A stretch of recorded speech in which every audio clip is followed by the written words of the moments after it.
जनता के मन का सवाल। अधिकतर किसान सर ग्रामीण क्षेत्र के हैं। कहीं कहीं ऐसा होता है सर कि वहाँ के जो कर्मचारी है वो पैसे ले दे के ट्रैक्टर को आगे पीछे कर देते हैं।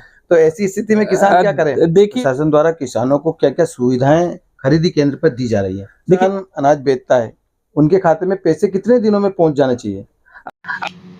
दोस्तों, इस बार कई किसानों ने समर्थन मूल्य में अपना अनाज देने के लिए पंजीयन करवाया है और लोग मंडी में कम जाकर पंजीयन केंद्रों पर अपना अनाज ज़्यादा तुलवा रहे हैं। ऐसे में कई बार हम सुनते हैं कि फलाने खरीदी केंद्र पर विवाद की स्थिति निर्मित हुई, कहीं पर कांटे कम लगाए जा रहे हैं जबकि ट्रैक्टर की लाइन लगी है, और कहीं पर रिश्वतखोरी का भी आरोप लगता है कि ट्रैक्टर आगे पीछे करने के लिए वहां के कर्मचारी रिश्वत लेते हैं।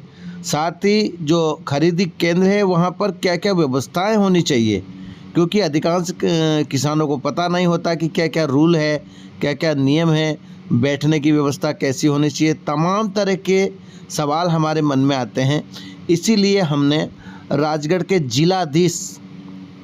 जिला कलेक्टर गिरीश कुमार मिश्रा सर से खासकर खरीदी केंद्र, ई उपार्जन केंद्र, किसानों के पंजीयन आदि पर विस्तार से चर्चा की और हम दावा करते हैं कि इस वीडियो को देखने के बाद आपके सारे डाउट क्लियर हो जाएंगे। तो इस वीडियो को आप अंत तक ज़रूर देखें और उन सभी लोगों तक शेयर करें जो किसान हैं और अपना अनाज पंजीयन केंद्र पर बेचने के लिए जा रहे हैं।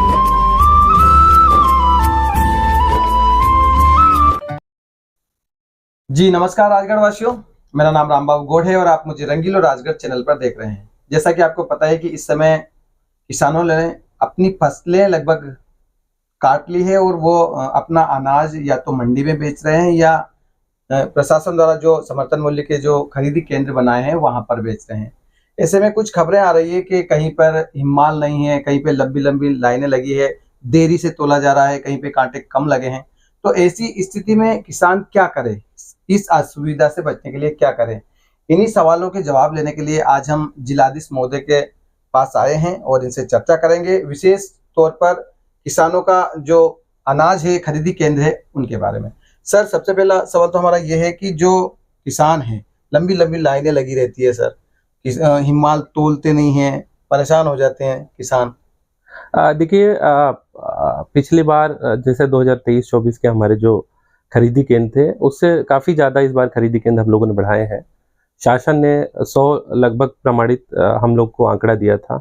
हम लोगों ने 109 केंद्र इस बार स्थापित किए थे, जो पिछली बार से लगभग 25-30 केंद्र ज़्यादा हैं। जहाँ तक डेली खरीदी की क्षमता है, हर सोसाइटी लगभग 1300, 1400, 1500 कुंटल की खरीदी कर रही है। अभी हम लोगों ने 4-4 कांटे मैप किए हुए हैं।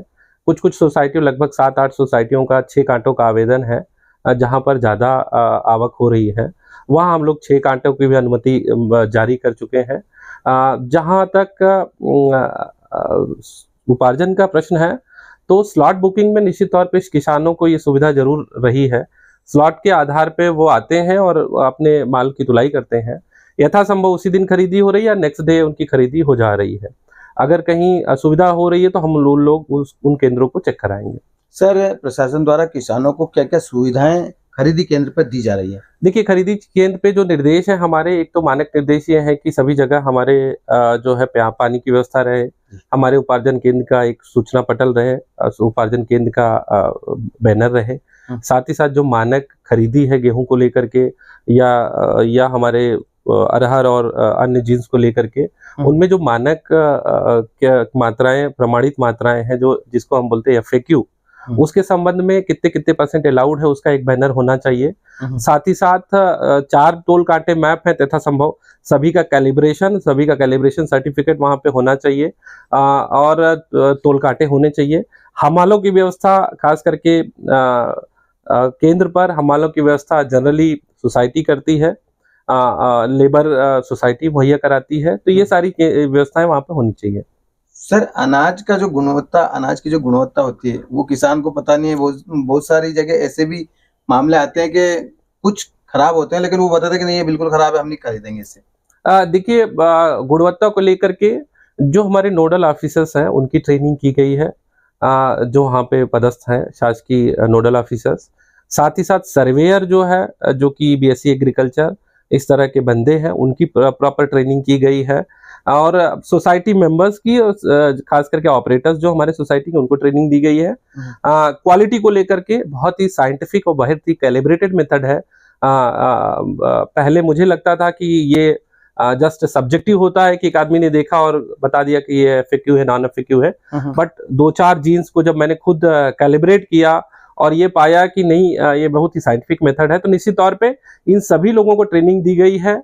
और किसान का जरूर है, ये किसान को रहता है कि हमको माल बेचना है, अगर छन्ना या पर्ची लगाना हो तो उसके लिए सहयोग के लिए सभी केंद्र प्रभारियों को निर्देशित किया गया है। सर, जो किसान अनाज बेचता है उनके खाते में पैसे कितने दिनों में पहुंच जाने चाहिए? देखिए, हमारा जो एक तो खरीदी है जो शुक्रवार की होती है, कई बार वो शनिवार को जाती है और छुट्टी के बाद हम लोग मंडे को उसको ऑनलाइन करते हैं। ऑनलाइन करने के बाद जनरली 1 या 2 दिन में ये जीत पोर्टल पे पुश हो जाता है और ईपीओ रिफ्लेक्ट होने लगता है सोसाइटी के यहाँ। तो जनरली 3 से 4 दिन में पैसे किसान के खाते में आ जाने चाहिए। कई बार ऐसा होता है कुछ कुछ सोसाइटियों के हम लोग लगातार मॉनिटरिंग कर रहे हैं, जहाँ 1 या 2 दिन से ज़्यादा पेंडेंसी रहती है ईपीओ को डिसबर्स करने में या डीएससी लगाने में, वहीं 1-2 दिन विलम्ब होता है, अदरवाइज 3 से 4 दिन में पेमेंट आ जाना चाहिए किसानों खाते में। सर, जनता के मन का सवाल, अधिकतर किसान सर ग्रामीण क्षेत्र के हैं, कहीं कहीं ऐसा होता है सर कि वहाँ के जो कर्मचारी है वो पैसे ले दे के ट्रैक्टर को आगे पीछे कर देते हैं, तो ऐसी स्थिति में किसान क्या करें? देखिए, हम लोगों ने एक तो कलेक्टर का नंबर पब्लिकली किया हुआ है, जीएमसीसीबी का नंबर किया हुआ है, उपार्जन में हमारे नोडल अफसर यहाँ डीएसओ हैं, डिस्ट्रिक्ट सप्लाई अफसर, इनका नंबर पब्लिक किया हुआ है। आप एसडीएम, तहसीलदार, किसी को भी व्हाट्सएप के माध्यम से सूचना दे सकते हैं। 2-3 केंद्रों पे अनियमितताएं पाई गई जिनमें हम लोगों ने जांच के आदेश दिए हैं। उनमें भुगतान की समस्या नहीं है, वारदानों की और अन्य समस्याएं हैं।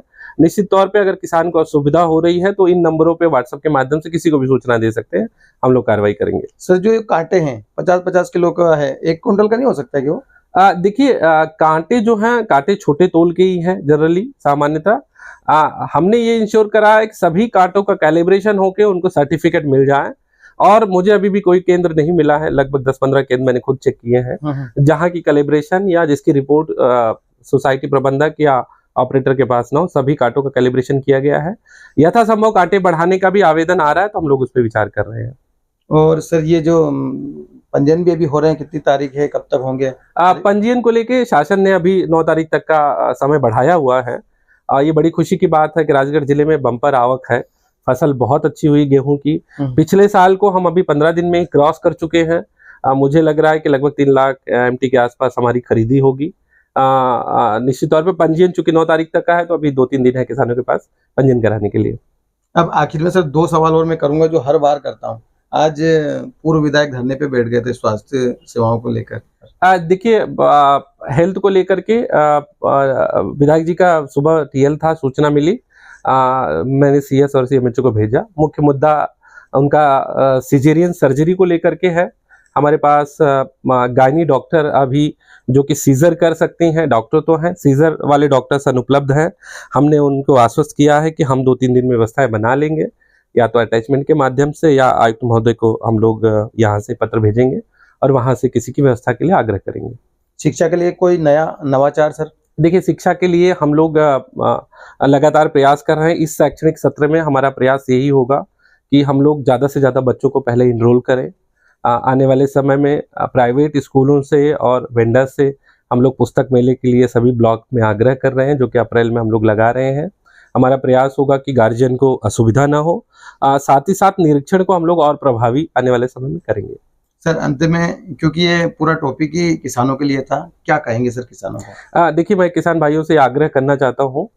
एक तो चूंकि मंडी में हमारे गेहूं के रेट्स उतने अच्छे नहीं हैं, और उपार्जन केंद्रों पे चूंकि हम लोग लगातार निरीक्षण कर रहे हैं, जिला उपार्जन समिति जा रही है। किसान भाइयों से यही आग्रह रहेगा कि हम लोग पूरी तरह से कोऑपरेट करेंगे। आपको किसी भी तरह की समस्या हो, किसी भी माध्यम से हम लोगों को सूचना दें, हम लोग त्वरित कार्रवाई करेंगे। तो किसान भाइयों, मुझे लगता है बहुत ही अच्छी बातें जो हमको पता नहीं होगी वो सर ने बताइए। इस वीडियो को ज़्यादा से ज़्यादा शेयर करें ताकि जो लोग कंफ्यूज हैं खरीदी केंद्र को लेकर उनको भी सारी जानकारी प्राप्त हो। बहुत बहुत धन्यवाद।